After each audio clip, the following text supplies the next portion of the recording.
A viewer request of Heatwave. Do do do do do do do do do do do do. Honestly, that's all the energy and enthusiasm you'll get for Heatwave. Heatwave. Heatwave. I'm John Rant with my review WWE NXT Heatwave 2023. You requested it, here it is. No, I'm not going to get back to reviewing NXT weekly. I will if they cut down the cartoonish shit, which, honestly, they cut down a little bit of it. There were a few things I liked that I didn't expect to like. Booker T's commentary is show-killing. It is really, really bad. I mean, even any of the points he tries making, you don't understand a goddamn thing he says. And also, some of the feuds just like, really? This is what NXT has been reduced to since I stopped reviewing it weekly at the end of June? I've only done one NXT review since then. And that was NXT Great American Bash. I don't know if I even want to do NXT No Mercy, but then again, Tiffany Stratton versus Becky Lynch, I almost have to watch it now. So yeah, Tony D and Stax are by a pool. And then there's some entertainment with really, really bad accents. And everybody's playing in the pool because it's Heatwave. God, you know, suddenly the whole thing about the midget blowing up a boat for WCW Beach Blast 93 doesn't seem so stupid. Booker has show-killing commentary is what I noted. He has enthusiasm, and he sounds honestly like an AI program's having a series of strokes.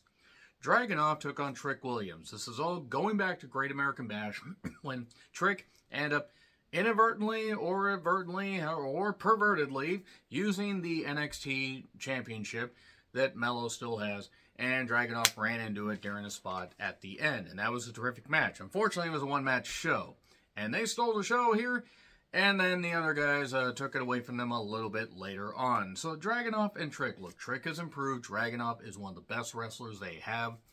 Trick has improved. He got a couple good near falls. Dragunov, serious. Treats it like a struggle. This is well worked.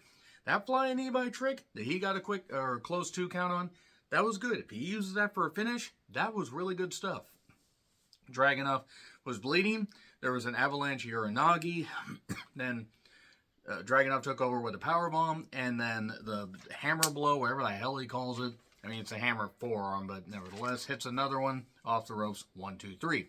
Not bad. Seemed like a bit of show of respect because Dragunov appreciated Trick's fighting. And then Tyler Bate is doing the calming gimmick because he got beat up by Dabba-Kato, who has been in that company for a while and has not gotten any better, by the way. Frazier says, hey, you'll get a shot when I retain the Heritage Cup tonight. They are still doing the Heritage Cup. It would be a good idea if WWE wasn't run by goddamn idiots. And actually, that's unfair because there are intelligent people behind the scenes in WWE. Just none of them apparently want to work in NXT. And any of the ones that do try to get anything good on there, it's quickly squashed down by stuff like the fucking Heritage Cup.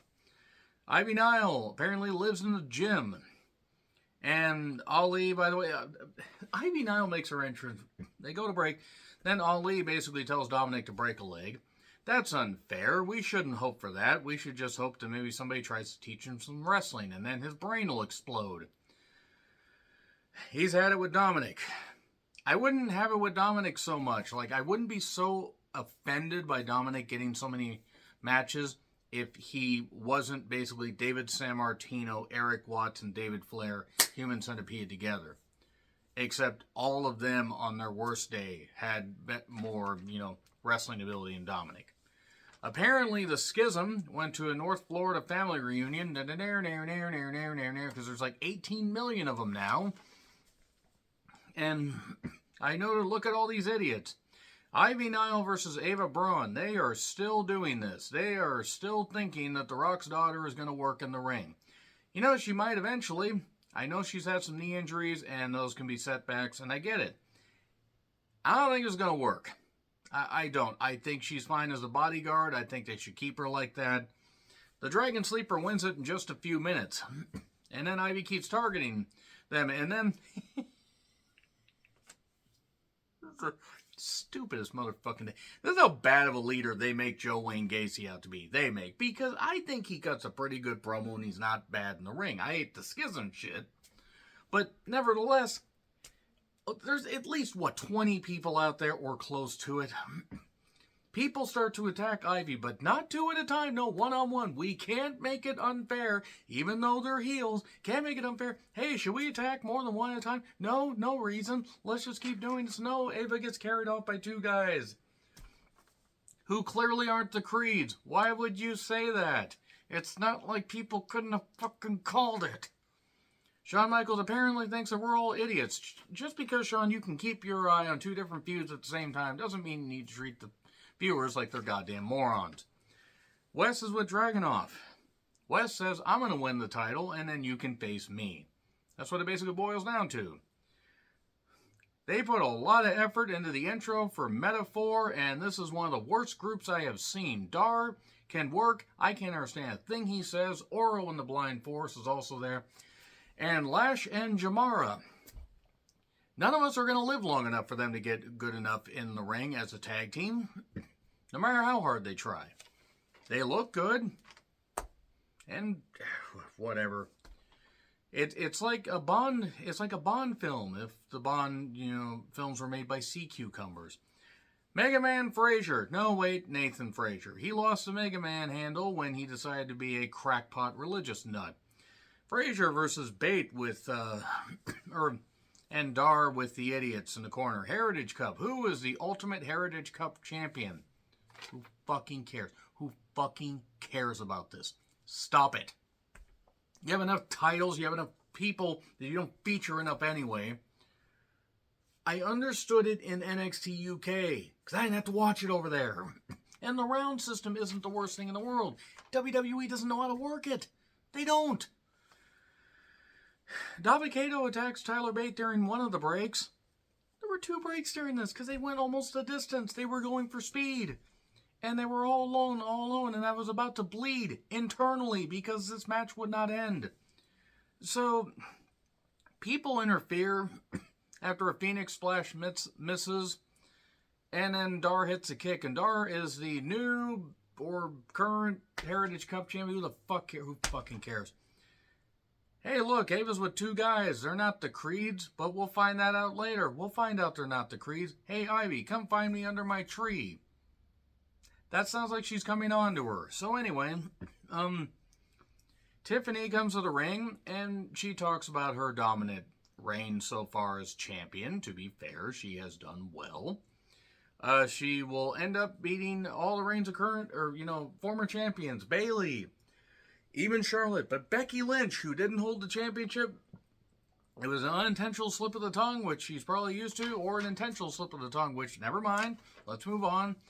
And then it just dissolved into bullshit, because women were just coming out one by one. I hate it when the guys do it, I hate it when the women do it, because it's lazy. There's nothing wrong with trying to set up different feuds, that's fine. Gigi actually has the ability to verbalize properly. Why did they make her seem like she was having issues saying anything coherently? Here's Kiana.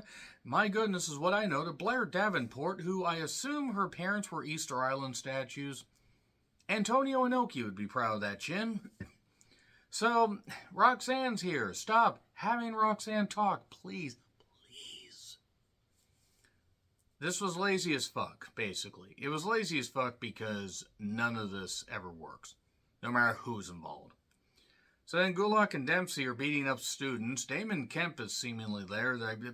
Everybody's got school or got training stuff going on. Then we go back to Ava and the Creeds. Ivy shows up. Oh my god, it's the Creeds under the mask. Thank you. We never would have fucking guessed that. Assuming that we had never watched a wrestling show or had just woken up out of a coma and been like, I've been in a coma for 20 years. I don't know who the Creeds are. I know who the band Creed is. And I know those are the Creeds. They want a steel cage match, and if they beat the Dyad, they get reinstated. AKA, we were going to call the Creeds up, and then we forgot, hey, we don't care about tag team wrestling on the main roster, and we're just going to put them back in NXT. Or the Dyad win, and the Creeds don't get reinstated. Maybe Ivy goes with them, and we forget this feud ever happened. But considering that the Dyad are actually going to be, the former grizzled hung veterans are going to be leaving soon, they'll probably lose. So, metaphor celebrating. There's going to be an 8-man tournament picked by the Heritage Cup Committee. Why is there a committee for this? Who needs to be slapped repeatedly until they stop doing such bad creative? This is dumb. Dar makes no sense. Lyra Valkyria, and I'll call her by that instead of Rise of Lyra because she's actually good. And Dragon Lee, poor Dragon Lee. Poor Dragon Lee, who I know has gotten a big boost in pay, but good fucking grief. Yeah, let's involve him and Lyra are a good team. Rhea, fine. Rhea and Dominic are a fine duo because Rhea can do all the work. Dominic can get the heat. He can't work. And remember when Dragon Lee felt important? Oh, he might beat Dominic for a North American Championship. And is that gonna matter? After what Wesley and Mellow did with North American Championship. Does it matter anymore now? No. It's like David Flair is U.S. Champion, except worse, because you would have thought WWE would have learned from that. Rhea and Lyra, it would be a very good series if they actually decided to involve wrestling. God, Dominic can't do shit right for anything. Rhea violently scissoring Lyra from behind. That was a good visual. And Lyra fighting. Lyra can work. She has a good style. She looks good. She looks very good. And if only if only it involved an actual wrestler on the other side. So I don't understand exactly how Rhea can do that DDT and not paralyze herself. I'm glad she doesn't because, goddamn. But then Lyra gets slammed in the barricade later while Dragon Lee is doing everything he can to carry this sack of shit that can't do anything. I don't know if it's coming across, but Dominic offends me on many levels as far as a wrestler. And Raquel ends up attacking Rhea while the referee is distracted for about 50 million years. And then Dragon Lee hits a DDT where he would have been better off just, coming in hitting a DDT instead of trying to do the reverse flying, almost a Destino type, because Dominic can't take that right. 1, 2, 3. And then Trick was staring at the title a little bit too much, and oh no, they're going to split him and Mellow up. Maybe, possibly, or Trick will attack Mellow, and we'll get Trick versus Mellow at No Mercy. God, we're going to get that, aren't we? Even though they have an amicable split up, let's just, butcher that. Mackenzie's with Tiffany. She recognizes that she was wrong about Becky Lynch being the champion. And let's move on to more important things, like another four-way for another four-way match. Another four-way match. They just can't get out of their own way. If I'm going to complain that AEW does it, NXT does it way too much. Last week, Thea had a match with JC Jane. Andre tried to stop the turnbuckle pad, from being exposed. That caused Thea to lose the match. Thea's all upset. JC says, hey, we've had people screw us over before. We can do some stuff. You are better than you were a year ago. JC taking Thea under her ring and giving her some experience.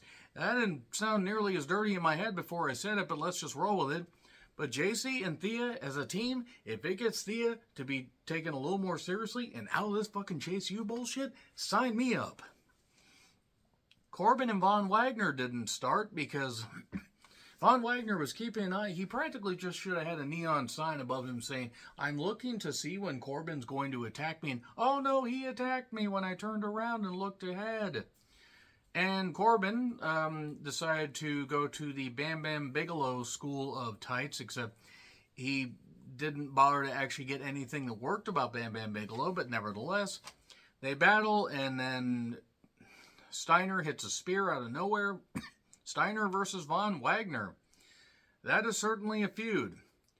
I don't think it's a good feud, but it's a feud nonetheless. Steiner says something to Corbin. I don't care what he said, and there you go.